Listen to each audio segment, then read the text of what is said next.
Hello viewer, ইতিহাসের diary চ্যানেলে সবাইকে স্বাগতম।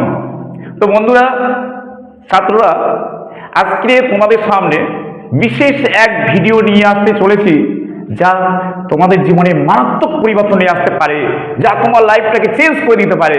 এমন একটা মোটিভেশন ভিডিও তোমরা প্রত্যেকে দেখবে এবং শুরু থেকে শেষ পর্যন্ত ভিডিওটি দেখো এবং লক্ষ্য করো, তাহলে পুরো বিষয়টা বুঝতে পারবে। তো এভরিবডি, শুরু করা যাক। আজকের যে বিষয়টা নিয়ে আলোচনা করব সেটা হচ্ছে যে লাইফের ফিউচার প্ল্যান। ফিউচার প্ল্যানটা কি? ফিউচার প্ল্যান হচ্ছে একটা মাধ্যমিক ও উচ্চ মাধ্যমিক পাস ছেলের কাছে এই ভিডিওটি খুবই গুরুত্বপূর্ণ হবে। তো ফিউচার প্ল্যান কি? তুমি মাধ্যমিক পাস করলে, উচ্চ মাধ্যমিক পাস করলে, এবারে তুমি কি করবে? তুমি কোনো অপশানই বুঝতে পারছো না, বা তোমার অভিভাবক বুঝতে পারছে না। তো সেক্ষেত্রে এই অভিভাবক ও শিক্ষার্থীর ক্ষেত্রে বিশেষ গুরুত্বপূর্ণ ভিডিওটি। তো ভিউয়ার, ফিউচার প্ল্যান কি করবে? ফিউচার প্ল্যানে আমরা কি টার্গেট করি? লাইফের একটা প্রধান লক্ষ্য হওয়া উচিত। প্রধান লক্ষ্য, এটাই তো আমরা দেখি, লাইফের প্রধান লক্ষ্য, জীবনের প্রধান লক্ষ্য। কিন্তু এখনকার বর্তমান পরিবেশ পরিস্থিতি পশ্চিমবঙ্গের ক্ষেত্রে যেটা বিশেষভাবে আমরা লক্ষ্য করতে পারছি, এই 10-15 বছরের একটা শতাব্দীতে, সেখানে কি লক্ষ্য করতে পারছি? কোনো একটা প্রধান লক্ষ্য থাকলে তোমার চাকরি বা ভবিষ্যৎ কিন্তু হবে না। ওই জন্য তোমাকে কি করতে হবে? তোমাকে যেটা প্রয়োজন, পড়াশোনার পাশাপাশি বিভিন্ন কম্পিটিটিভ এক্সামগুলো নিট অ্যান্ড ক্লিন করে তোমাকে প্রিপারেশন নিতে হবে। নিট অ্যান্ড ক্লিন ভাবে বিভিন্ন চাকরির পরীক্ষার ক্ষেত্রে, সে সেন্ট্রাল হোক আর স্টেট হোক, সমস্ত পরীক্ষার ক্ষেত্রে তোমাকে নিট অ্যান্ড ক্লিন এবং ফুলফিল্ড ফোর্স দিয়ে তোমাকে ঘোর প্রিপারেশন নিতে হবে, না হলে তুমি ক্র্যাক করতে পারবে না। এর জন্য তোমাকে কি করতে হবে?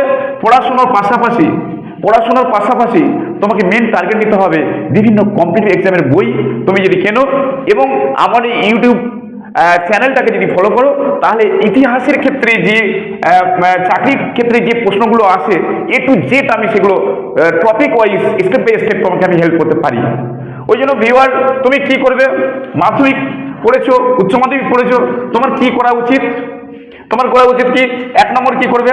1 নম্বর পড়াশোনার পাশাপাশি টেকনিক্যাল কোর্স করতে পারো।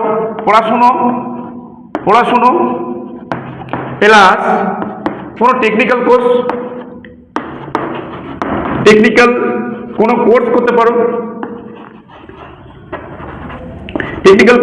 পারো। আরেকটা ফিউচার প্ল্যানে কি হবে? 2 নম্বর হচ্ছে পড়াশোনার পাশাপাশি টেকনিক্যাল কোর্স যেমন করছে, 2 নম্বর কি? পড়াশুনো তার সঙ্গে প্রধান টার্গেট কি থাকবে? তার সঙ্গে প্রধান টার্গেট থাকবে বিভিন্ন কম্পিটিটিভ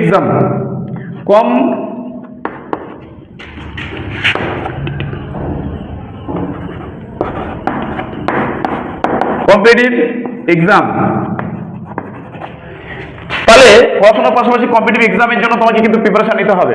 বিশেষ করে মাধ্যমিক, এইচএস পাস ছেলেদের ক্ষেত্রে, মেয়েদের ক্ষেত্রে, যদি তুমি ফিউচার প্ল্যান চাকরি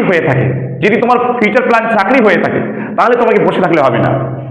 কেউ যদি গ্রাজুয়েশনে ভর্তি হও, তুমি ভাবছো অনার্স করবো না পাস করবো, অনার্স না পাস কোর্স নিয়ে পড়বো, আমি তোমাকে বলবো তুমি পাস কোর্স নিয়ে পড়তে পারো, কোনো অসুবিধা নেই। এখন আর অনার্স পাস ওরকম কোনো ভ্যালুয়েবল বলে কিছু জিনিস নেই। এখন তোমার টার্গেট হবে চাকরি। কারণ বিবার, একটা চাকরি না হলে তোমার পড়াশোনার কোনো মূল্য থাকবে না, কোনো গুরুত্ব থাকবে না। ওই জন্য তোমার মেন টার্গেট হবে চাকরি।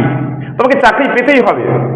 এবার যদি বলো আমার দ্বারা চাকরি হবে না, পড়াশোনা হবে না, তাহলে বলবো এবার তোমাকে ব্যবসা লাইনে যেতে হবে, বা কোনো টেকনিক্যাল লাইনে যেতে হবে, হাতের কাজের লাইনে যেতে হবে।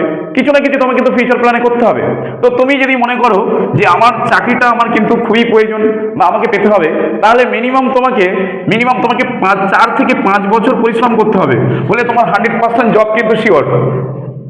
4 থেকে 5 ইয়ার তুমি যদি ট্রাই করো, 4 থেকে 5 ইয়ার ট্রাই করলে তোমার কিন্তু 100% জব কিন্তু নিশ্চিত। যদি তুমি প্ল্যান ওয়েতে যাও, প্ল্যান বাই প্ল্যান, তোমাকে রাইট ওয়েতে যেতে হবে, তাহলে তোমার 100% জব কিন্তু নিশ্চিত। কিরকম যাবে? তুমি WBCS পড়বে, WBCS তুমি পড়তে পারো, PSC তুমি পুলিশ নিয়ে করতে পারো, তুমি SSC, রেল, সমস্ত কিছুতে তোমার টার্গেট কিন্তু মেন থাকবে। দেখো, ইতিহাস থেকে কিন্তু বিভিন্ন রকম প্রশ্ন আসে, জিকের পার্ট থেকে অনেক কোশ্চেন আসে। এই জন্য আমি ইতিহাসের শিক্ষক, আর ইতিহাস থেকে বিভিন্ন টপিক অনুযায়ী বা সিলেবাস অনুযায়ী আমার টপিকগুলো লক্ষ্য করবে, তাহলে স্টেপ বাই স্টেপ তোমাদের কিন্তু আমি হেল্প করব। ওই জন্য ভিউয়ার ভিডিওটি সম্পূর্ণ দেখবেন এবং চ্যানেলটি সাবস্ক্রাইব করবেন। পরে আমি স্টেপ বাই স্টেপ ভিডিও দেবো, বিভিন্ন কম্পিটিটিভ এক্সামের জন্য বিভিন্ন ভিডিও দেবো এবং ক্লাস 10, 11, 12 সমস্ত ক্লাসের ম্যাটেরিয়াল দেব এবং টপিক অনুযায়ী আলোচনা করব। তো ভিডিওটি দেখার জন্য সবাইকে ধন্যবাদ এবং কথাগুলো ভালো লাগলে চ্যানেলটি সাবস্ক্রাইব করবে এবং লাইক দেবে এবং বন্ধুদের কাছে শেয়ার করবে।